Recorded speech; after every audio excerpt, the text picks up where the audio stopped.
Aujourd'hui, on va aborder le thème de la posture avec les codes, les libertés et comment se réinventer. 83% des salariés constatent un assouplissement vis-à-vis des codes vestimentaires. 65% des recruteurs estiment qu'un mauvais langage corporel peut coûter un poste.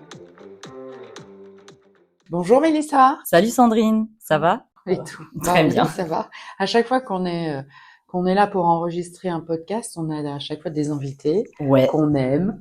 Donc ça, c'est vachement bien. Et donc, je suis ravie et donc je suis toujours contente. Donc, je vais très bien. Eh ben, parfait. Alors, aujourd'hui, on va aborder le thème de la posture. Donc, la posture avec les codes, les libertés et comment se réinventer. S'il faut se réinventer d'ailleurs, on verra ça pendant l'épisode. Et donc, on va en parler avec la vision, bien évidemment, de 3 générations.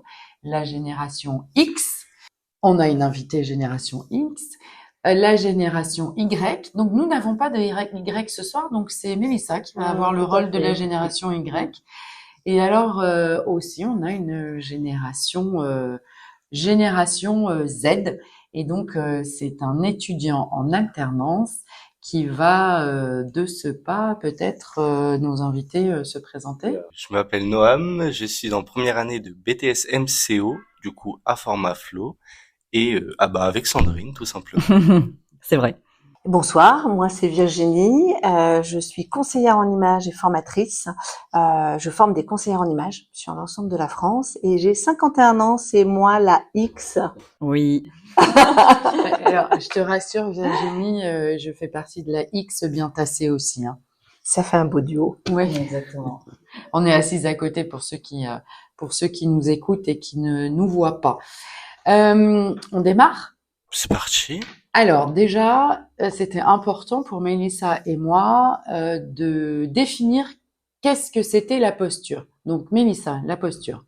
La posture professionnelle, c'est un personal branding pour moi bien ficelé, dans le sens où c'est un contrôle de son image au travail, dans l'entreprise de manière générale. Pour moi. Alors moi, je voulais mettre à l'intérieur. Plutôt des piliers. Il y a une posture non verbale, une posture dans le comportement, une posture dans l'attitude et, Virginie, sur la façon de se présenter. Voilà ce qu'on met un peu dans la posture. Et la posture, il n'y a pas que les vêtements, ça fait un tout. Et tu le disais en introduction, avant qu'on allume le micro. Oui, exactement. Virginie. La posture, c'est un ensemble. Et ce que j'aimerais rajouter, c'est que la posture, quelque part, elle est propre à chacun. C'est comme le style. On n'a pas tous le même style. C'est unique parce que, comme tu le disais, il y a une part qui est comportementale, une part liée à l'attitude. Et pour cela, effectivement, il y a des grandes lignes, le langage non verbal, la posture corporelle, mais il y a aussi de la personnalité. Et toi, tu le vois comment, Noam ? Moi personnellement, comment dire, c'est surtout la façon de se comporter justement en entreprise vis-à-vis des autres. Mais ça passe d'abord par le style vestimentaire aussi, parce que c'est la première image qu'on donne d'une personne. Il y a aussi son langage, que ça soit verbal ou non verbal. Donc ses gestes, sa manière de parler, qu'on soit quand même éloquent en entreprise, qu'on parle pas comme si on était chez nous. Et je trouve ça assez important quand même. Oui, alors c'est marrant ce que tu dis et je vais dans la génération, on verra, j'ai quelques chiffres sur ta génération, l'importance du code vestimentaire dans votre génération, alors que notre génération, on essayait plus ou moins de se fondre dans la masse et de s'adapter à l'univers professionnel dans lequel on était. Mais vous, c'est vraiment un axe fort de gagner et d'affirmer votre personnalité. Et on a préparé des petits quiz. Oui, parce que c'est important. La question 1. Oui, absolument. Alors, est-ce que vous êtes prêts ? Oui, je suis prêt. Selon vous, laquelle de ces postures est aujourd'hui la plus perçue comme professionnelle pour un recruteur ? Donc, réponse A, un regard franc, une poignée de main ferme et un costume sombre. Et réponse B, une attitude détendue, un sourire naturel et une tenue soignée mais décontractée. Et la dernière réponse, là, c'est une posture droite, silencieuse et très attentive. C'est pas facile, hein. Ah non, parce que moi je dirais qu'il faut un petit peu des trois. Oui.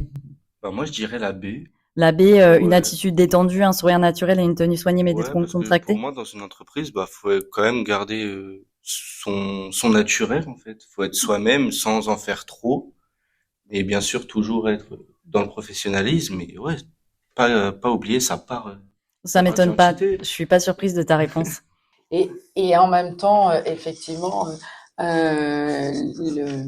ça répond à vos attentes avec une posture plus humaine et notamment chez la génération Y et la génération Z. Donc c'est absolument ça. Et tu voulais dire quelque chose, oui? Oui, c'est intéressant parce que sur une des dernières études Monster, à compétences égales, on va recruter la personne qui représente le mieux. Qui représente le mieux quoi? L'entreprise, mais également se présente le mieux d'un point de vue vestimentaire.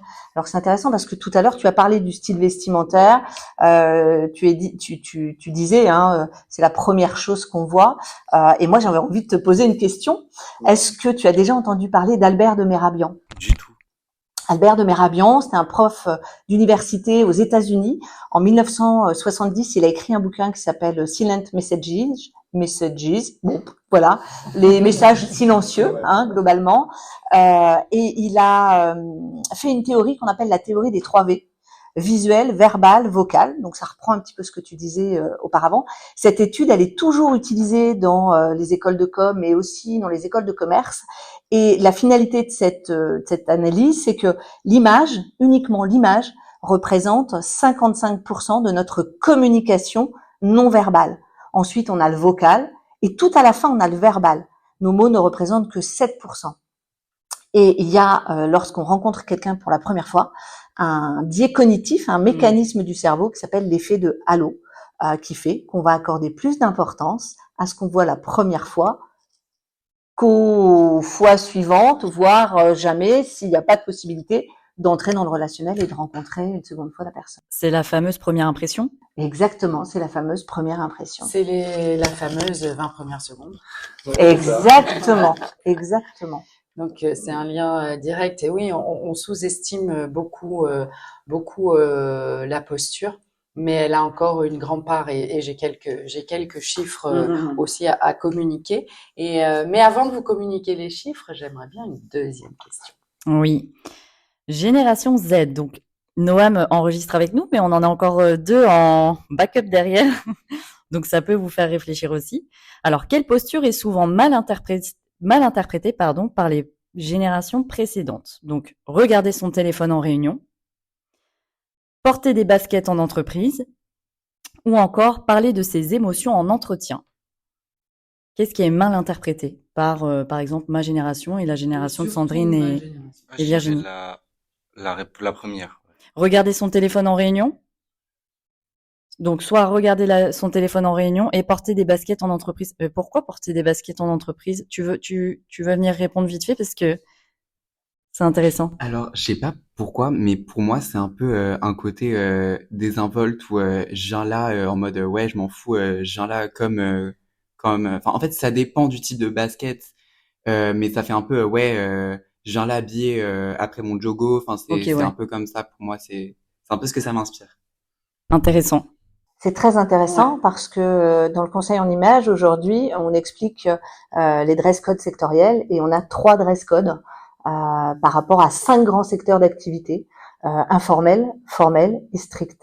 Alors, je vais pas tout vous dévoiler là, il faudra venir me voir, mais effectivement, il y a des domaines, même encore aujourd'hui, où basket à éviter.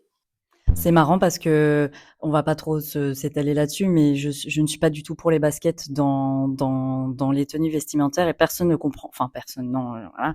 Souvent, on me dit, mais non, mais t'as bien une paire de baskets. Je dis, bah non, juste une paire pour courir. Et en fait, je m'interdis de porter des baskets, quoi. C'est pas possible. Ça, je comprends pas pourquoi. Ben moi non plus. Pour moi, une paire de chaussures, c'est une C'est paire pas, de chaussures. alors c'est vrai. Pas des chaussures. Ce ne sont pas des chaussures. C'est pas, je rejoins ce que tu disais, c'est un peu, vas-y, j'ai la flemme de porter une jolie paire de chaussures, je vais mettre mes baskets et ça ira. Bah, non. Pas chez moi, en tout cas. Ouais. Ah, mais je sais, personne l'entend, mais moi, je le dis. c'est intéressant parce qu'il y a 2 écoles. Il y a l'école de l'élégance et l'école du style. Et il faut choisir. Être stylé et élégant, c'est pas toujours compatible. Quand on est stylé, en général, on suit une tendance. Ouais. La basket, elle fait partie de la tendance. Exactement. Et moi, ça m'agace encore de mettre des gens. Moi, je me trouve plutôt élégante avec mes baskets.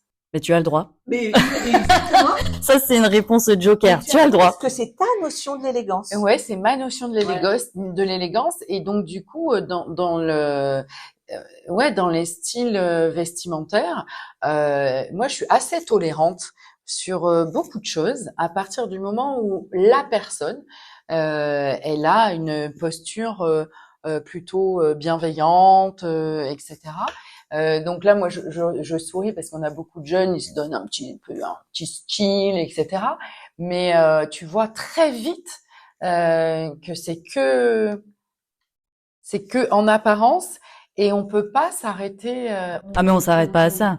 Mais Bah, vous êtes en train non. de dire que il y a titre l'élégance personnel. et la tendance. Et ben moi, je veux être tendance Mais oui, élégante. réalité. Les Mais- baskets, moi, ça me choque pas. Après, il y a beaucoup de perceptions. Et d'ailleurs, quand on travaille dans le conseil en image, on est toujours sur de la perception. Comment tu te perçois, comment tu penses que les autres te perçoivent. Pourquoi? Parce qu'on a chacun nos propres définitions, comme tu l'as dit, de l'élégance, de la féminité, du style, de la tendance. Et pour bien se comprendre, on doit mettre en collaboration nos définitions. Mais du coup, c'est extrêmement dur justement pour en revenir à la posture dans le travail parce que ça passe par le vestimentaire et là, on a tous des avis différents, donc c'est pas évident, quoi. Et là, sur YouTube, vous pouvez regarder Isabelle Barthes, qui est également prof de management, Université de Management de Strasbourg. Elle est vraiment très très chouette, cette femme, qui parle de l'image professionnelle et justement de ce qu'on appelle le délit de faciès. Le délit de faciès, c'est pas forcément le visage, c'est aussi la façon dont on est habillé en entreprise. Si je vais dans une entreprise, les codes, on les transmet pas, on les dit pas dans l'entreprise, il faut les deviner. Ouais. Si j'arrive dans une entreprise et que j'ai pas les bons codes, parce que j'ai pas fait ma petite enquête avant, j'arrive, 6 mois après, je suis en burn-out parce qu'en fait, j'ai jamais compris que je n'étais pas comme les autres. Et c'est une vidéo hyper intéressante à écouter parce que c'est pas l'image de tous les jours, c'est vraiment l'image en entreprise et dans certaines entreprises, il y a encore des codes. Oui, et il y a encore des codes. Et moi, la première, quand moi je suis au quotidien avec la Gen Z, moi les codes vestimentaires au quotidien dans les cours, ça me gêne pas. Par contre, je verbalise et puis moi je leur verbalise qu'à un moment donné, ils vont faire une soutenance à l'oral et que là, le code c'est plus le même. Et donc il faut s'habituer à porter ce genre de vêtements. Mais voilà, souvent, ils sont incroyables. La Gen Z, on pense que, mais nous, ils nous accompagnent beaucoup sur des événements et ils nous demandent le dress code. À chaque fois, ils nous demandent le dress code. Ouais, vous demandez tout le Et temps, et ils ont les chaussures. Ils ont les chaussures dans la voiture. Pas des baskets? Et pour moi, les baskets, elles sont pas forcément incompatibles, par exemple, avec un costard ou quoi que ce soit. Elles sont pas compatibles. Et pour moi, ça peut quand même rester professionnel. Ça fait décontracté, mais professionnel. À côté de ça. Alors c'est très intéressant parce que moi qui suis de ce milieu, j'allais dire un peu comme toi d'ailleurs, Mélissa, décontracté c'est pas un style, c'est une circonstance. Ouais. Et du coup il faut se poser la question. Par exemple, dans les grands registres vestimentaires en France, je vais vous donner un truc comme ça. Il y a le traditionnel ou le romantique. Ok. Eh bien, ma romantique, elle a le droit d'être décontractée si elle fait son jardin ou si elle fait son jogging, et puis elle a le droit d'être sophistiquée ou chic si elle va à un baptême. Tu vois, et du coup, c'est une circonstance. Enfin, dans ce que je transmets aujourd'hui, il y a le style qui est propre à moi en tant qu'individu, et puis il y a les circonstances. Où est-ce que je vais? Alors, le style, il évolue tout au long de sa vie. Mais du coup, dans le monde professionnel, c'est quand même plus codé. Et la décontraction, entre guillemets, en France, ça reste encore très compliqué dans certains milieux professionnels. Ouais, je le comprends. Dans tout ce qui est bureau, etc., je pense que c'est pas aussi bien vu. Moi, je sais que je bosse à Leclerc et qu'on mette des baggy, des slims ou quoi que ce soit, mais ils s'en fichent royalement tant qu'en fait on a les EPI. Oui. Mais je trouve surtout que en fait c'est pour moi personnellement, je trouve que cette logique est pas forcément débile, mais illogique justement parce que euh, on vient là pour travailler, on vient là pour faire son job, et voilà, qu'on soit en jogging, en basket, en talons, en claquettes, tant que son job il est fait en soi, je vois pas où est le problème. Le client. Ouais, j'allais dire, c'était dans un espace public, le client, etc., l'image de l'entreprise. Mais c'est ça qui est intéressant, si on voit entre les générations, enfin, c'est clairement le sujet du podcast, quoi. Ouais, c'est super intéressant. Ouais. Oui, mais regardez dans les bureaux, il y a pas forcément de clients. Il y a pas de clients. Mais dans Pourquoi les bureaux, ils s'habillent pas forcément? vraiment en baggy. Ouais, mais pourquoi être quand on voit costard, Ouais. etc., élégant? Pourquoi Parce qu'ils peuvent avoir des rendez-vous. Ils peuvent faire des ouais. visios, Non, tu mais vois, pas et ouais. ils vont aller négocier, par exemple, je sais pas, moi, celui qui est directeur des achats, il peut pas arriver en Bermuda et en tongs. Ouais. T'as... Non. Ah, ok. Toi, Ouais. t'es partagé. Mais Je suis mitigé. C'est sympa, hein. très marrant Ouais. parce que moi qui suis plutôt partie prenante de dire soyons un peu libres et affirmons notre personnalité par ce qu'on porte. Et ça, c'est le choix de chacun. À partir du moment où on se sent à l'aise dans ses vêtements. Par contre, et à la fois, tu vois, de vous écouter, ça alimente aussi ma réflexion. Et à la fois, je ne me vois absolument pas venir devant vous ou dans les tenues que je porte le week-end. Ah bah oui. Jamais de la vie je ferai ça. Parce que en fin de compte, c'est d'abord, déjà, je me sens bien dans les vêtements que je porte, ok, mais que je sois en basket, pas basket, etc. Mais c'est surtout le respect que j'ai de mes interlocuteurs. Je renvoie une image qui doit correspondre à ce que je représente aux yeux de mon public. Je peux pas venir si je vous fais les cours en rap avec des baggy et tout, ça serait un peu ça s'appellerait un déguisement. Moi, j'adorerais ça. Mais en même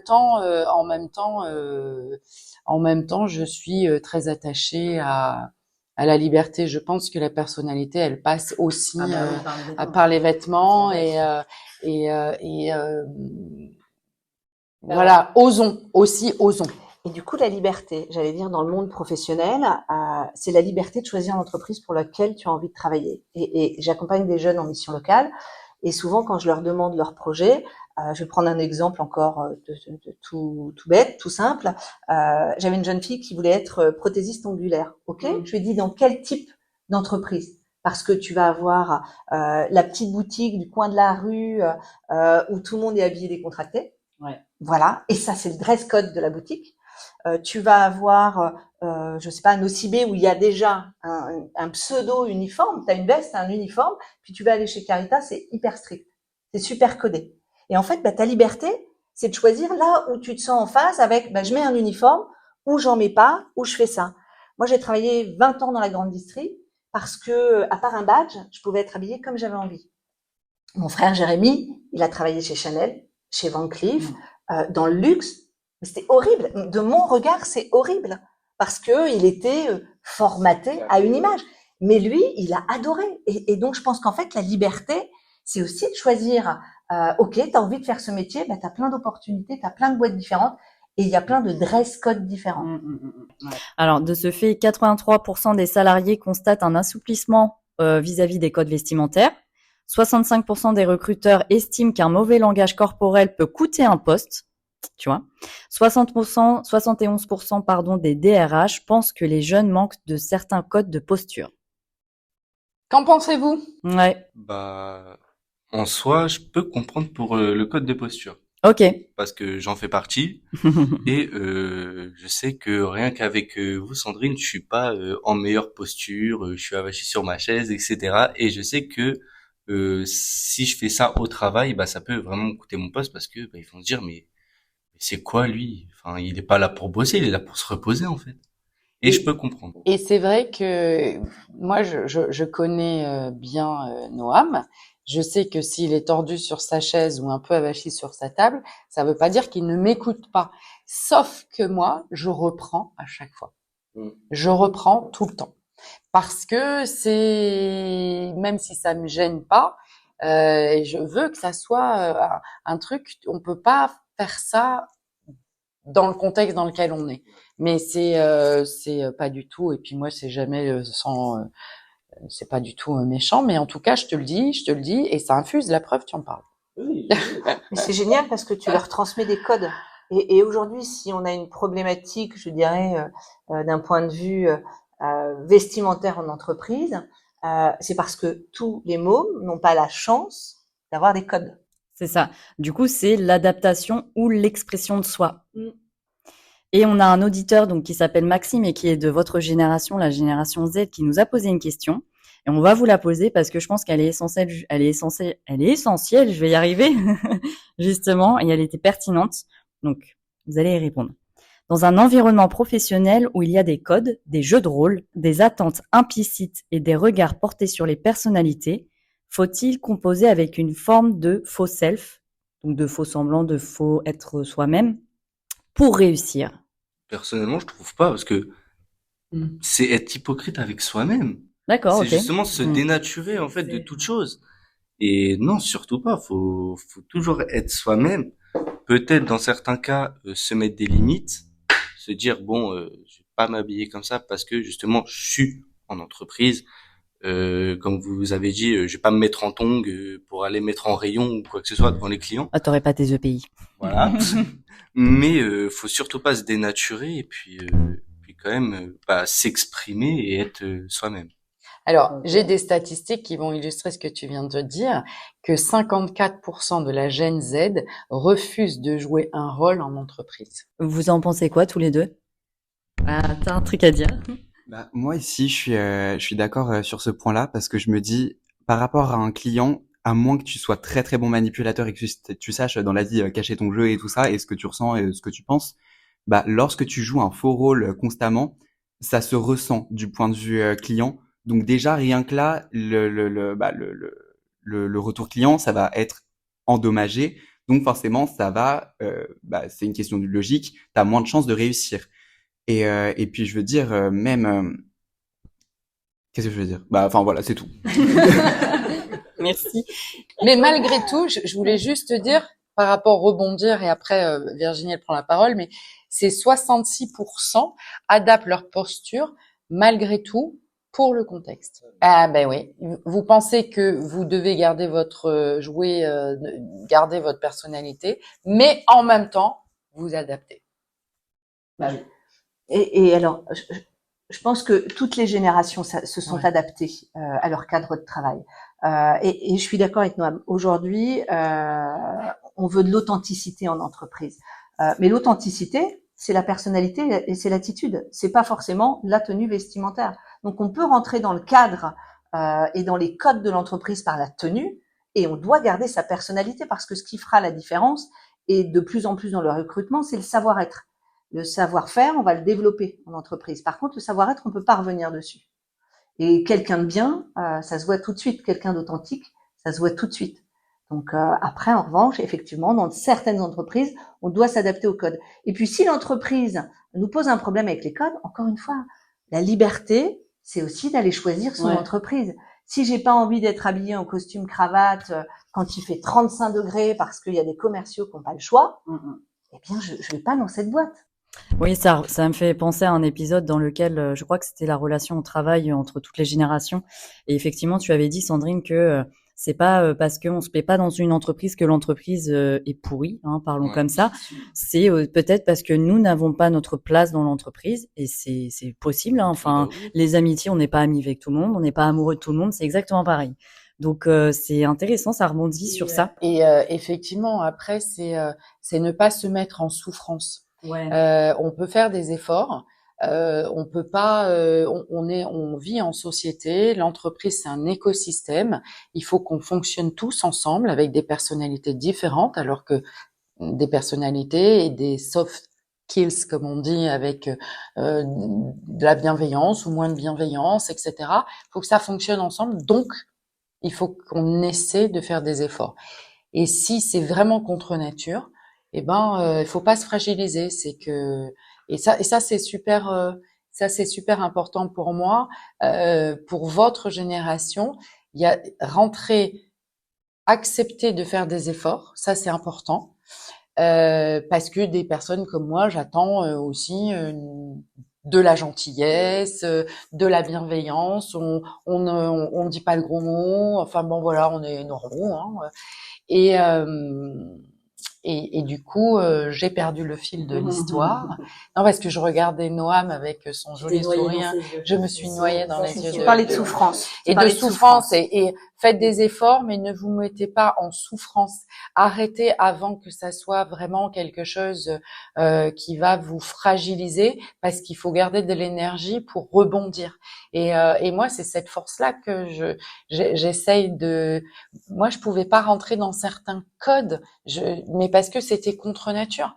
Donc bon, après, il faut se donner aussi les moyens. Et au lieu de rester dans le rôle de la victime, non, ça va pas. On va faire en sorte que ça aille un peu mieux ailleurs, et que c'était pas pour moi, et que cette expérience, elle est positive parce que je sais exactement ce que je ne veux plus faire. Bah, ça me permet de rebondir sur un point qui est quand même important par rapport à vos expériences à vous tous. Hein. Est-ce que vous avez déjà vu une situation ou subi une situation justement dans laquelle on vous a reproché votre comportement au travail? Personnellement, non. Ok. Parce que ça soit quand je bossais en restauration, bah j'étais moi-même, je rigolais avec les clients, même des fois je me posais avec eux, je rigolais avec eux. Franchement, Ah, ça m'aurait agacé, moi. non, mais pendant la match, je crois que c'était l'Euro ou la Coupe du Monde, je sais plus. Mais je m'asseyais avec eux, je regardais le match avec eux et franchement, ils ont mis des superbes avis et en fait, ouais, Ouais. c'est pour rebondir sur le truc. Être soi-même, c'est la moindre des choses et même ça, comme t'as dit, le client, il le voit et il apprécie. Ouais. Il apprécie Ça dépend le contexte aussi. Oui. Hein. Oui, bah oui. Ça dépend vraiment, vraiment le contexte. Et aujourd'hui, je peux dire des petits tips. Aujourd'hui, il y a plus de 50% des entreprises du tertiaire, donc tout ce qui est dans le service, acceptent plus facilement les baskets, les tatouages et les jeans.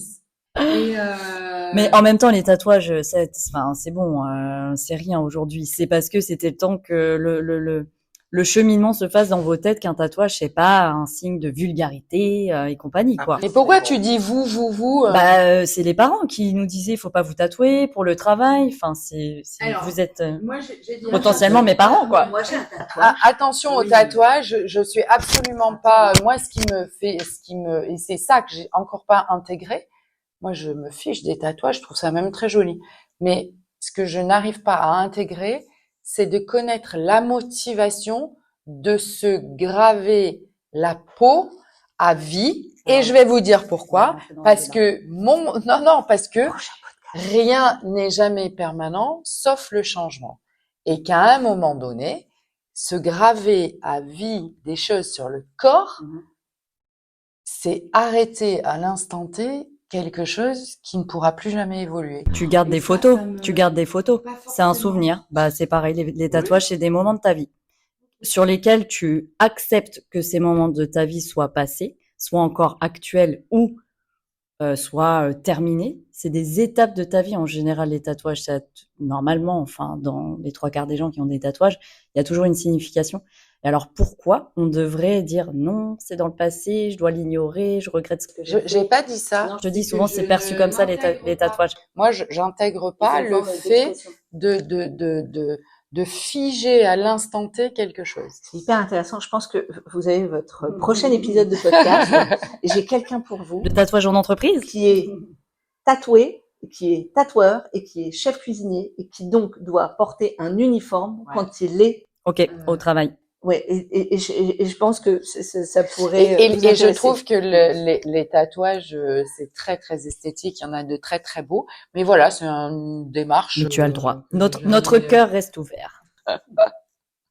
Qu'est-ce que je pourrais rajouter? Que 30%, oui, des recruteurs ont encore des biais liés à l'apparence.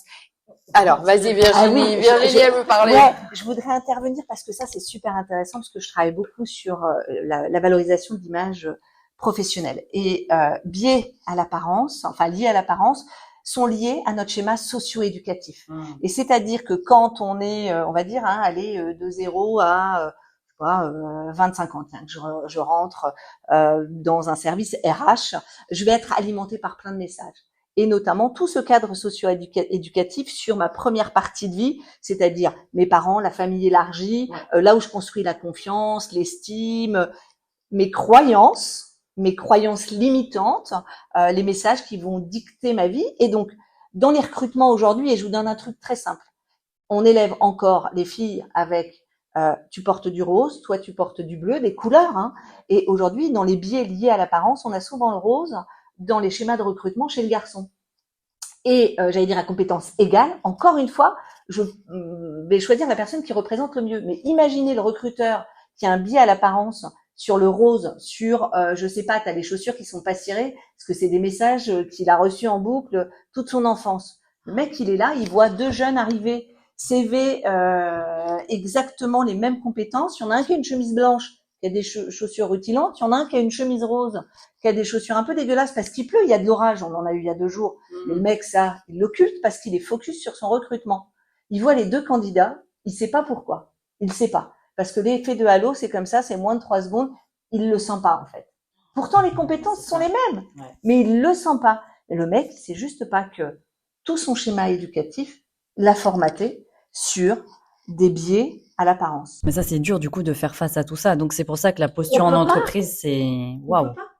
Mais et en même temps, c'est ce qu'on se dit, ça veut dire que la personne avec la chemise rose et les chaussures un peu sales, eh ben, elle saurait pas matcher dans l'entreprise. Puisque le manager et le recruteur, il avait ces codes-là. Donc, ça n'aurait pas matché. Exactement. Ah oui, dans ce sens-là. Ok, tu dis que c'est un mal pour un bien. Ah ben, c'est à un moment donné, voilà. Et c'est vrai que on a tous ça. Parce que moi, je vais à un recrutement, il a plu, je passe dans les toilettes avant, je prends un sopalin et j'essuie ma chaussure. Ah ouais. Mais oui, mais mais non. Donc voilà. Je le fais. Oui, mais voilà. Et j'ai un rouleau anti-moumoute. Est-ce que tu as un rouleau anti-moumoute? Non, là, tu vois, ouais, y a pas. Ah ouais, votre génération, elle poussait vraiment. Non, il y a. Bah si, parce que nous, on fait pas ça. Et les aides, bah ouais, mais les aides, mais pourtant, on a été éduqués par vous. Alors pourquoi on le fait pas? Mais non, non, parce que chaque foyer a. Non, mais bien sûr, mais de manière générale, tu vois, oui. Oui, mais justement, on a toujours rencontré des problématiques d'image dans les années 60, 70, 80 jusqu'à aujourd'hui. On n'est pas égaux en fait devant notre schéma socio-éducatif.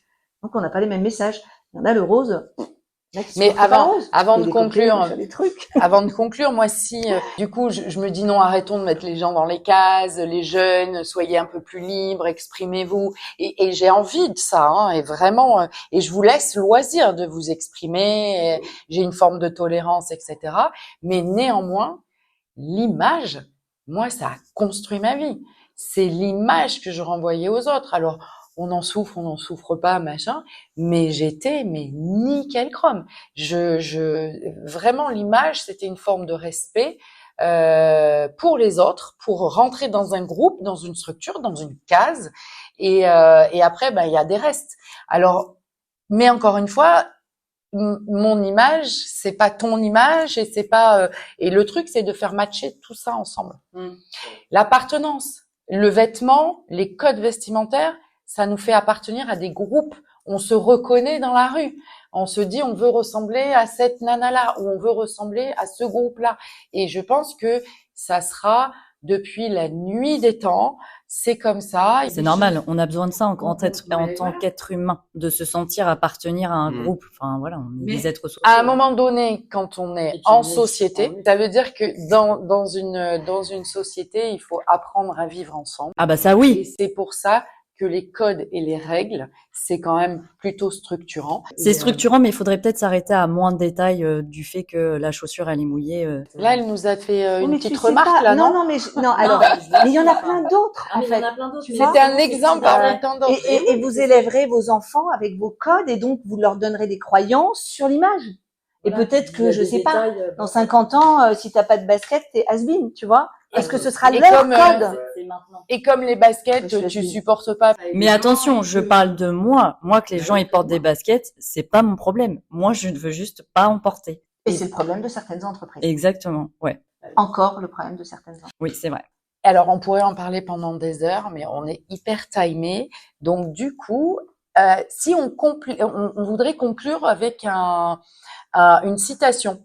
Et vous allez compléter la citation. La posture, c'est A, le miroir de votre ambition. B, ce que vous dites sans parler. Et C, le costume que vous portez pour réussir. Noam. Vous pouvez redire la A, s'il vous plaît? Le miroir de votre ambition. Ah, c'est difficile parce C'est que dur, je hein. prends mon cas personnel. Bah oui. Je sais que mon code vestimentaire, c'est pas du tout mes ambitions.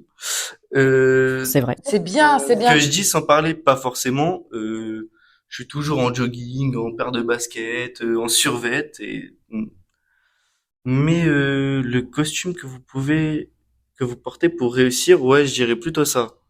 Parce que ça va être, par exemple, si on est dans une entreprise chic, on a un code vestimentaire chic, ça va être justement ce costume qu'on va faire pour réussir dans son job et pouvoir, pourquoi pas, évoluer. Donc, il s'adapte. Il fait partie des 66% des... Ouais, mais là, c'est parce que la situation, c'est dur. Mais sinon, non, je reste moi-même. Si les autres, ils sont pas contents, bah, qu'ils regardent ailleurs. C'est pas mon souci, ça. Bien. Virginie? Alors moi, j'allais dire d'un point de vue professionnel, la professionnelle que je suis de l'image, forcément, je vais dire la B. La posture, c'est ce que vous dites sans parler. Pourquoi? Parce que moi, je vais analyser la couleur, la matière, la forme du vêtement, enfin, un ensemble d'éléments qui vont me donner des brides de ce qu'on appelle les préférences cérébrales, votre personnalité. Donc ça, c'est mon job et c'est top. Et puis, si c'est pour moi, ma posture à moi, c'est le miroir de mon ambition, bien évidemment, mais c'est également le costume que je porte pour réussir, parce qu'on parle d'identité professionnelle. Et donc, je revête mon identité professionnelle. Et le week-end, je suis comme Sandrine. Quoique j'ai pas de jogging. Enfin, je sais pas si c'était un jogging d'ailleurs, mais Oui, j'ai un jogging. J'ai pas de jogging et je fais mon jardin je suis capable de le faire avec une veste de blazer, mais voilà. Moi, pour ma part, donc il y a deux réponses. Il y a ce que vous dites sans parler et le costume que vous portez pour réussir, parce que ça fait partie du personal branding. Et je pense que alors moi en un, ce que vous dites sans parler, et le costume qu'on se met pour réussir. Alors moins marqué que le personal branding, mais toi tu es une experte des réseaux. Non, ce que je dis sans parler, c'est super important. Mais comme quoi, en fin de compte, et je pense que on dit à peu près tous la même chose, sauf qu'on le fait pas de la même manière et on est quand même beaucoup plus tempéré, nous, la génération X. On a été habitués à rentrer dans des moules et oui, c'est vrai. Bah oui, vu qu'on essaie de sortir de ces moules et que vous êtes Voilà. encore plus. Ouais, mais totalement. Et juste, je vais revenir sur une anecdote et on va clôturer.